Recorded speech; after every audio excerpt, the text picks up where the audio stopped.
Evening বন্ধুরা, এখন বাজে সন্ধে ছটার সময় আমি ঢুকেছি কিচেনে। কি করতে না কফি তৈরি করতে। সকালবেলা থেকে আজকে ব্লগটা শুরু করিনি, কারণ ইচ্ছে করছিল না সত্যি কথা বলতে। তো এখন হাজব্যান্ড বাড়ি চলে এসছে, তো হাজব্যান্ডের জন্য কফি আর আমার জন্য কফি করছি। চিনি খাওয়া একদমই উচিত নয়, চিনি আমরা খাইও না চাতে, কিন্তু কফিতে একটু চিনি না হলে আমার ভালো লাগে না, ওই জন্য চিনিটা দিলাম। আর এখানে একটা নকুলদানা পড়ে গেছে, তো দুধ দিয়ে কফিটা করে দিয়ে হাজব্যান্ডকে দিই, আমিও খাই। প্রাপ্তি বললো প্রাপ্তি সন্ধে দেবে, আমাদের মধ্যে ডিল হলো প্রাপ্তি দেবে সন্ধে, আমি রাত্রেবেলা করাবো গোপালকে। এটা আমাদের ডিল হয়েছে, কারণ আমরা এরকম ডিল ভাগাভাগি করে নিই যে তুই যদি ঠাকুর করিস তাহলে আমি গোপাল করব, তুই যদি গোপাল, ও যদি বলে তো আমি যদি গোপাল করি তাহলে ও ঠাকুর দেবে। এরকম একটা নিয়মে আমরা চলি, ঠিক আছে। যেখান থেকে প্রীতি থাকে বিরত, যেখানে প্রীতি কিন্তু এই সমস্ত কোনোটাই করে না। এই চামচ লাগবে আমার। তো চলো, কফি মোটামুটি ডান, আর একটা প্যাকেট দিয়ে দিই তাহলে কালারটা ভালো আসবে। তো চলো, কফি হয়ে গেছে। আমার ভিডিওটা খুব আবছা আসছে মনে হচ্ছে, ঠিক করতে হবে ক্যামেরা। তো কফি আমার ডান, চিনিটা গুলিয়ে দিই, দিয়ে হাজব্যান্ডকে দিয়ে আসি আর আমি খাই। চলো, ব্যাস এসেছে আর খবর চালিয়ে বসে পড়েছে। এনি দাদা আপনার চা না তো সরি কফি খান আপনি। গাড়ি চলে এসছে, পেয়েছে তার প্রচণ্ড খিদে। সকালবেলায় হাফ গ্লাস ছাতু খেয়ে গেছে। ওকে কে খেয়ে যেতে বলেছিল আমাকে বলো? আমি কি কোনো মাথার দিব্যি দিয়েছিলাম যে হাফ গ্লাস ছাতু তুই খেয়ে যা? তো সে ভাত খেয়ে যাবে না, সেটা তো তারই দোষ, সেটা তো দোষটা তো আমার নয়। তো যাই হোক, এখন এসছে, ঢুকতে ঢুকতে মা খিদে পেয়েছে, হাফ গ্লাস ছাতু ছাড়া আর কিছু খাইনি। তো তুই খাসনি, তোর দোষ। তো ঠিক আছে চলো, এখন আলুর পরোটা আছে, আলুর পরোটাটা গরম করে দিই, গরম করে একটু টমেটো সস দিয়ে দিই, খাক মহারানী। কী নিয়ে এসছে দিদিভাই? গরম হয় না কেন এই গ্যাসটা, তো আসতে কেন কে জানে। তো চলো গরম করে। তো প্রীতিকে খেতে দিয়ে দিয়েছি, সঙ্গে আমরাও কফি খেয়ে নিয়েছি। প্রাপ্তিকে ডিমের অমলেট করে দিলাম, প্রাপ্তি ডিমের অমলেট খেলো, কেন প্রাপ্তি তো ডিম সেদ্ধ খায় না। তারপরে বসলাম আমি ভাঁজ করতে। প্রচুর জামা কাপড় আমার ঘরে, আর কিছু থাক না থাক জামা কাপড়ে ভর্তি। এখানে ছাড়ছে তো ওইখানে ছাড়ছে, এই কাঁচা, এত কাঁচা যে কি বলবো। তো ওয়াশিং মেশিন ফাঁকাই হচ্ছিল না। সেই ঘুরে এসেছি আমরা জানুয়ারি মাসের 12 না 13 তারিখে। তারপর থেকে মাঝে মাঝে মাসি আসছে আর কেচে দিয়ে যাচ্ছে। তো ওয়াশিং মেশিন ফাঁকা কিছুতেই হচ্ছে না, কারণ ওয়াশিং মেশিনটা আমার তো খারাপ।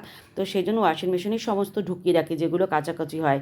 তো মাসি এসে শেষ করতে পারছে না। তো আসছে কাল মাসি আসলে মোটামুটি কাচা শেষ হবে, তারপর আবার এক সপ্তাহ পরে হয়তো কাচা জমবে, তারপর কাচবো। তো যাই হোক, সমস্ত জামা কাপড় ভাঁজ করে চলে এসেছি রান্নাঘরে বাসন মাজতে, কারণ বাসন মাজার ব্যাপারটা এখন আমারই। আমি সন্ধেবেলার দিকে আর রাত্রেবেলার দিকেও সমস্ত বাসন মেজে রেখে দিই, তাহলে কি হয় সকালের দিকে লিপি যখন আসে রান্নাবান্নাটা ঠিকমতো করতে পারে, বাসনের অভাব থাকে না। তো বাসনটা রাত্রিবেলায় মাজি। আর আমি সত্যি কথা বলতে রাত্রিবেলায় কাজে যত এনার্জি পাই, সকালবেলায় কাজে এনার্জি আমার থাকে না।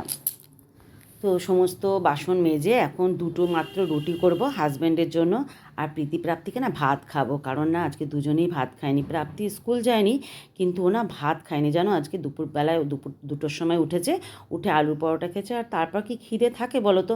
তখন খিদে নেই, ভাত আর খায়নি। তো সন্ধেবেলায় বলেছি যে আলুর পরোটা খাবে না তো ডিমের অমলেট খাবো, আর কিছু খাবো না। আনলাম না খেতে খেতে খিদেটা যায় মরে। আনলাম ঠিক আছে ডিমের অমলেট খা, ডবল ডিমের অমলেট করে দিয়েছি, সেই খেয়েছি, কারণ তো ডিম সেদ্ধ খায় না আগেই বললাম। তো সেই জন্য দুই মেয়েকে সেদ্ধ ভাত করে, দুই মেয়েকে মার ভাত, গরম গরম মার ভাত খাইয়ে দেবো। তাহলে কি দুজনেরই পেটে ভাত যাবে, কারণ প্রীতিও সকালবেলা এক গ্লাস ছাতু খেয়ে চলে গেছে। এই একটা মেয়ে জানো তো হয়েছে আমার, মানে মাঝে মাঝে ভাত খেয়ে যেতে চায়, আবার মাঝে মাঝে যে কী করে ভাত খাবো না করতে থাকে, তাড়াহুড়ো থাকে। আর রোজই র্যাপিডো করে বেরোচ্ছে, আর র্যাপিডোতে যাওয়া না আমার খুবই ভয় লাগে, একটা ভয় কাজ করে, রিস্কের খুব ব্যাপার থাকে জানো তো র্যাপিডোতে। ওনারা তো চালায় মানে তাড়াহুড়ো করে, যে আরেকটা কাস্টমার পাবে বলে। আমার খুব ভয় লাগে, ওর বাবারও খুব ভয় লাগে। কিন্তু এ মেয়েকে কে বোঝাবে? বলবে আমি তো হেলমেট পরেই বসি। যতই হেলমেট পরে বসুক বলো, একটা আতঙ্ক কাজ করে না? জানি মানুষের কখন কি হয় সেটা বলা যায় না, তো তবুও একটা সতর্কতা অবলম্বন করা দরকার আমার মনে হয়। তো কাকে বোঝাবে? আজকালকার ছেলেমেয়েদের বেশি বলাও যায় না, বকাও যায় না, মারা তো দূরের কথা থাক। মারা তো যায় না আজকালকার দিনে। তবু প্রীতি ছোটোবেলায় একটু মারমুর খেয়েছে আমার কাছে, কিন্তু প্রাপ্তি একদমই খায়নি। প্রাপ্তি ছোটোবেলা থেকে একদমই মার খায়নি। গায়ে টাচ কাকে বলে প্রাপ্তি জানে না। ওই মাঝে মাঝে ইয়ার্কি মেরে হয়তো একটুখানি গায়ে হাত দিলাম হালকা করে, তবু বলবে এই তুমি আমার গায়ে হাত দিলে, এরকম বলবে, জানো না। তো যাই হোক, যা গল্প করছিলাম, তো এই হচ্ছে ব্যাপার। তো দুই মেয়েকে সেদ্ধ ভাত খাইয়ে দেওয়ার পর এসছি গোপালকে খাওয়াতে। একটু আজকে বৃহস্পতিবার সন্দেশ নিয়ে এসেছি, সন্দেশ নিয়ে গোপালকে একটু খাইয়ে দিলাম। তো প্রাপ্তি যেহেতু সন্ধে দিয়েছে, আমাদের মধ্যে ডিল হয়েছে যে তুমি প্রাপ্তি যদি সন্ধে দেয় তাহলে রাত্রে আমি গোপালকে করিয়ে দেবো। আমি কিন্তু সকাল দুপুর দুবেলা রাত গোপালকে করেছি। ও বলেছে তাহলে তুমি গোপালকে করাবে, আমি সন্ধে দেবো। না ঠিক আছে, তুই সন্ধে দে, তাহলে আমি গোপালকে খাইয়ে শুয়ে দেবো। তো সমস্ত কাজকর্ম শেষ করে এখন আমার এই দেখো গোপাল বাবা জীবন শুতে এসছে, শুয়ে পড়বে, বেশ আরামে শোবে। কম্বল গায়ে এখনও দিচ্ছি, কারণ আমরা নিজেরা কম্বল গায়ে দিচ্ছি, মানে আমাদের এখন ঠান্ডা লাগছে। তার মানে বুঝতে হবে গোপাল বাবা জীবনেরও কিন্তু ঠান্ডা লাগছে। তো যাই হোক, একটু সুন্দর করে ওকে ঘুম পাড়িয়ে দিলাম। এবার মশারিটা টাঙিয়ে দেবো। মশারি টাঙিয়ে দিলে একদম আরামে শুতে পারবে। আমরা নিজেরা মশারি টাঙিয়ে শুই, মশা যাতে না কামড়ায়, পোকামাকড় যাতে না কামড়ায়। আর সত্যি কথা জানো তো, যখন মশারি টাঙায় না, গোপালের পাশ দিয়ে 2-3টে মশা রীতিমতো ওড়ে। তার মানে যদি মশারি না টাঙায় তাহলে তো গোপালকে মশা কামড়াবে। তখন কেমন লাগে না, সত্যি একটা বাচ্চাকে মনে হয় যেন মশা কামড়াচ্ছে, এরকম মনে হয়।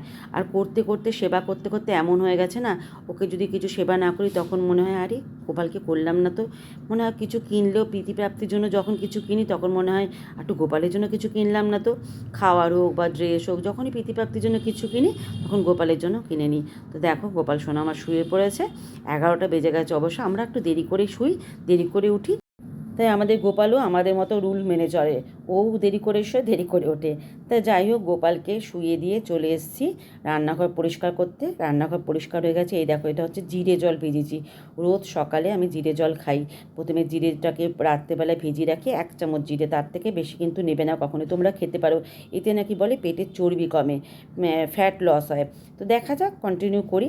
তো বেশি কিন্তু খাবে না, 1 চামচ নিয়ে ভিজিয়ে রাখবে সারাদিন, মানে রাত্রিটা। সকালবেলা উঠে ফুটিয়ে জিরেটাকে ছেঁকে নিয়ে জলটা শুধু ঠান্ডা হয়ে গেলে খাবে, গরম কিন্তু খাবে না। তো জিরে জলটা ভিজিয়ে রেখেছি। আর এরপরে নিয়ে নিলাম 3টে লঙ্কা। এখন ওদের মার ভাতটা মাখবো, লঙ্কা দিয়ে একটু মাখন দিয়ে নুন দিয়ে সুস্বাদু করে মাখবো, তাহলে ওদের টেস্টটা। ওরা কিন্তু মার ভাত বা সেদ্ধ ভাত খেতে খুব ভালোবাসে, জানো তো। আর প্রীতি ডিম সেদ্ধটা খায়, ডিম সেদ্ধ হলে তো আরও ভালো লাগে। কিন্তু প্রাপ্তি যে কবে ডিম সেদ্ধ খাবে আমি তো বুঝতেই পারছি না। আগে চিকেন খেত না, মাছ খেত না, কিন্তু এখন ঠাকুরের কৃপায় চিকেন আর মাছটা খাচ্ছে, কিন্তু মাটনটা খায় না। মাটনের ঝোল বা আলু খায়। এই সমস্যার আর শেষ নেই, বুঝলে না। তো চলো পরে ফিরে আসছি। খাওয়া দাওয়া সব কমপ্লিট হয়ে গেছে, বিছানাও কমপ্লিট হয়ে গেছে, 3 ঘরে বিছানা করে দিয়েছি। এখন আমি শুতে চলে যাব। আজকে তাড়াতাড়ি 12টা বাজে, 12টা বাজে 10 মিনিট বাকি। ভাই আজকে আমার তাড়াতাড়ি হয়ে গেছে। গুড বউ আজকে আমি, ভীষণ গুড বউ। কে? হ্যাঁ, নন্দার সাথে কথা বলবো। আমার মেয়ের একটাই জিনিস, নন্দার সাথে কথা বলবে না। হ্যাঁ, নন্দার সাথে কথা বলবো। রাত্রি হয়ে গেছে, আমাকে বলছে মা নন্দার সাথে কথা না বলে শুয়ে পড়ছে আজকাল, মানে আমার মায়ের সাথে। হ্যাঁ করবো, একটু কথা বলে শুয়ে পড়বো। তো যাই হোক, ঘুম পাচ্ছে আসলে, সত্যি কথা বলতে ঘুম পাচ্ছে, একটু শুয়ে পড়ি। রোজ তো রাতে 2-2-2:30টার আগে তো শুই না, তাড়াতাড়ি একটু শুয়ে পড়ি। এখন চলছে দাঁত ব্রাশ, এখন চলবে স্কিন কেয়ার। রাত্রিতে কোনো স্কিন কেয়ার করছে। সত্যি কথা বলতে কি, কালকে যেটা আমাকে খুব মাখিয়ে দিয়েছিল, স্কিন কেয়ার যেটা বানিয়েছে সেটা মাখিয়ে দিয়েছিলো। ব্লেস বলছি, বেশ ধোয়ার পর না গ্লো করছিল, কিন্তু আবার যেই কে সে মুরঝা চলে গেছি। এখন যদি আবার মাখি আবার গ্লো করবে। হ্যাঁ, প্রতিদিনই মাখতে হয়, সেটা তো সত্যি কথা। একদিনে কী করে জিনিস হবে, একদিনে কোনো কিছু জাদু না। কিন্তু তখন ক্ষণিকের জন্য মুখটা এত গ্লো করছিল যে কী বলবো। তো ওটা মাখলে হয়তো মুখে যে দাগ দাগ ভাবগুলো থাকে সেগুলো চলে যাবে, ফেসিয়াল টেসিয়াল করতে লাগবে না।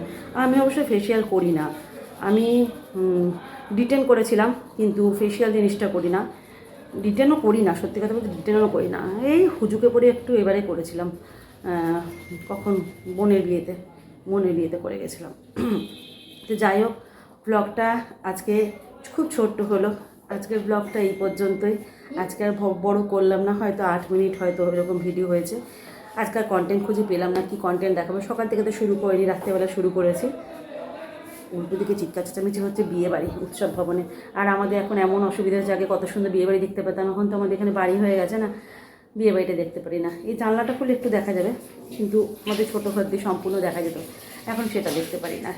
ঠিক আছে, তাই বলে ওনারা বাড়ি করবেন না, এটা হতে পারে না। ওনাদের নিজের জমি, সেখানে তো বাড়ি করবেই। তো চলো, আজকে ভিডিওটা এখানেই শেষ করছি। সবাই ভালো থেকো, সুস্থ থেকো, আজকের ব্লগটা খুবই ছোট হলো, আজকাল একটু বড় করে ব্লগ বানাবো, ঠিক আছে? চলো, গুড নাইট, শুভরাত্রি।